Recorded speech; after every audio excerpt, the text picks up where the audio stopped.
ओम।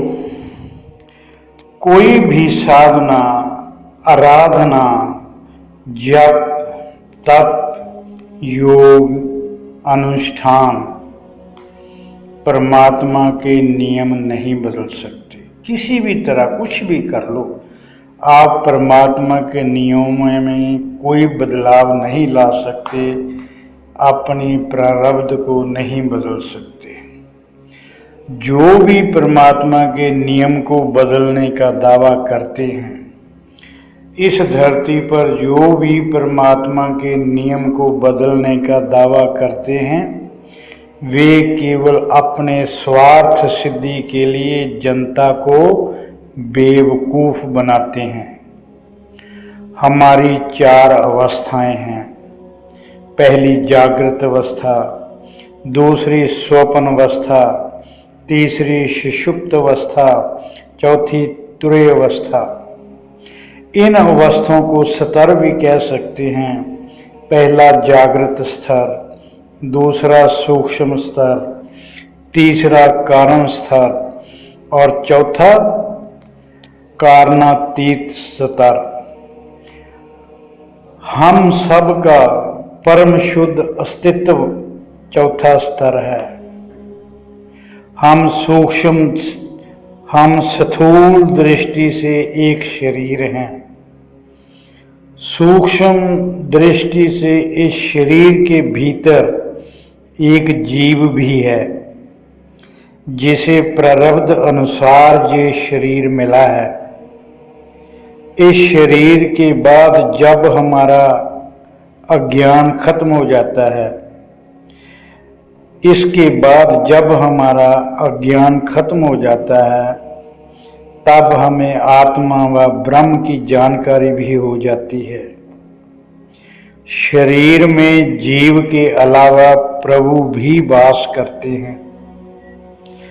शरीर का मन के साथ गहरा संबंध है।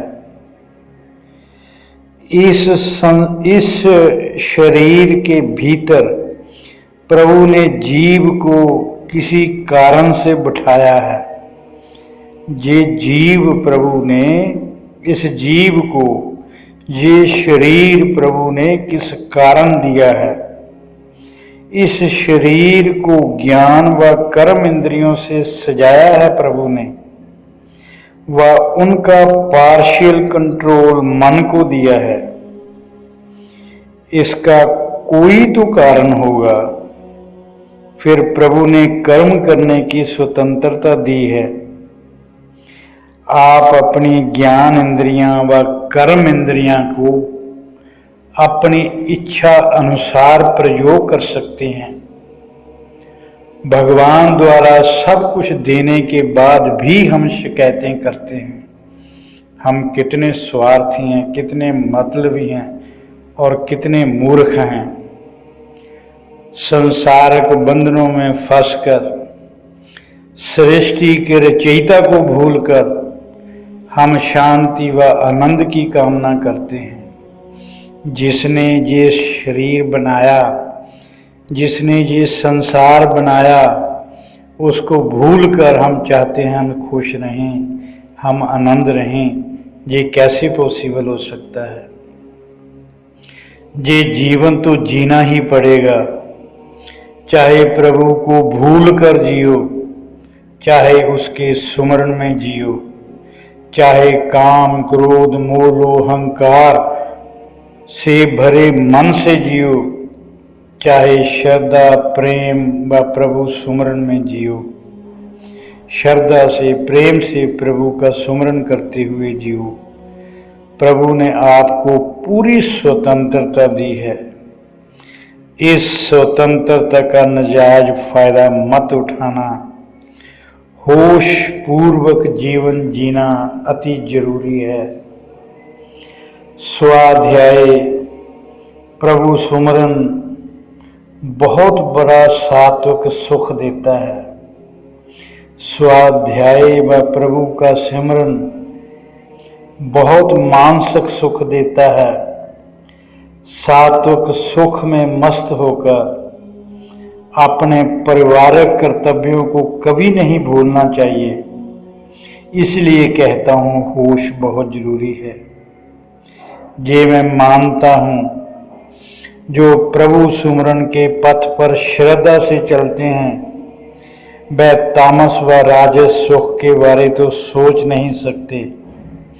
हमें अपनी होश इतनी प्रगाढ़ बनानी है कि तामस व राजस व सात्विक सुखों से ऊपर उठकर स्वयं सत्य स्वरूप होना है, अपने स्वरूप में विलीन होना है। और ये तभी संभव है जब हम सब प्रकार के बाहरी सुखों के प्रति आसक्त हो जाएं। जिस प्रकार पक्षी अंडे में बंद होता है, इसी प्रकार हर व्यक्ति पूर्व जन्म में अपने किए हुए कर्मों के अनुसार जो प्रारब्ध बनती है उस रूपी घेरे में बंद होता है। लोग जिसे भाग्य कहते हैं, लोग जिसे प्रारब्ध कहते हैं, कर्मों का फल तो भोगना ही पड़ेगा। अगर संतों के संग से जुड़े रहोगे तो बुद्धि निर्मल हो जाएगी। संतों के संग का क्या लाभ होता है? हमारी मानसिकता पवित्र होती है, हमारे सोचने का तरीका पवित्र होता है, कर्म से उत्पन्न फल को सहने की शक्ति मिलती है,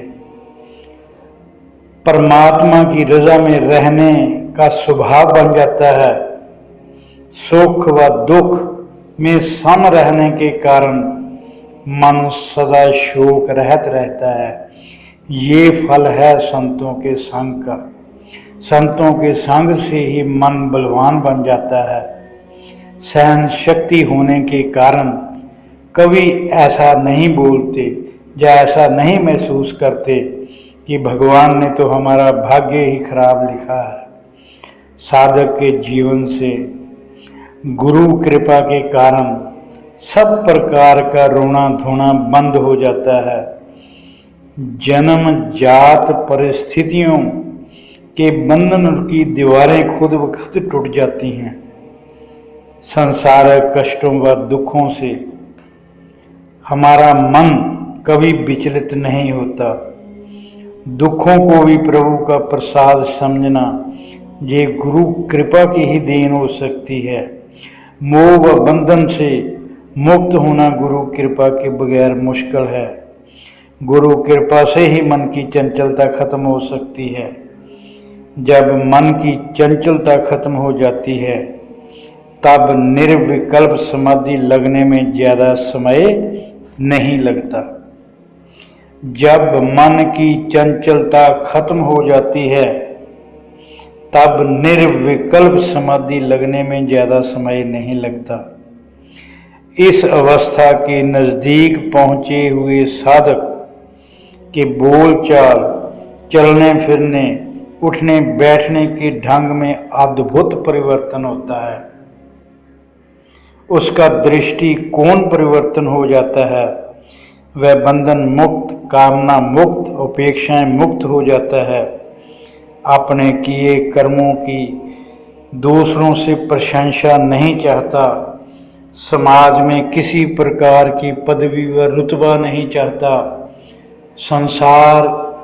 संसारक की किसी भी प्रकार के भोगों की कामनाओं नहीं करता। उसका मन पूर्ण संतोष में रहता है। ऐसा साधक हमेशा संतोष में अपने अंदर, अपने स्वरूप में रहता है। वो हर खुशी अपने अंदर ही ढूंढता है। हर संसारक कर्म को प्रभु की आज्ञा समझकर करते हुए संतुष्ट रहता है। बाहर की कामना पूर्ति में संतोष नहीं ढूंढता। अगर कर्तव्य पालन के समय को कष्ट आ भी जाए तो भी उसे प्रभु का प्रसाद समझकर सदा मस्त रहता है, सदा खुश रहता है और सदा प्रभु का धन्यवादी रहता है। ओम शांति।